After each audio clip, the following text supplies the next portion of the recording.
আপনি কি জানেন কেন কিছু ভিডিও হঠাৎ ভাইরাল হয়ে যায় আর কিছু ভিডিও ভিউজই পায় না?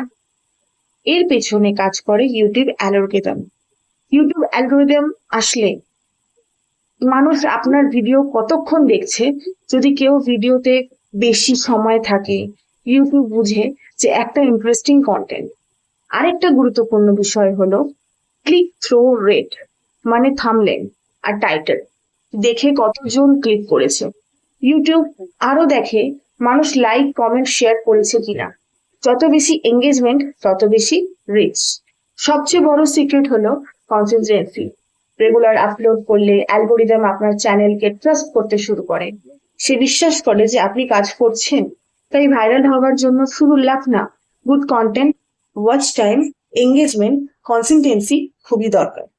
নিজের কাজটাকে ভালো করে করার জন্য ভালো করে মন দিয়ে কাজ শুরু করো, আর চেষ্টা করো যে তোমার ভিডিওটা অ্যালগোরিদম দেখতে পারে।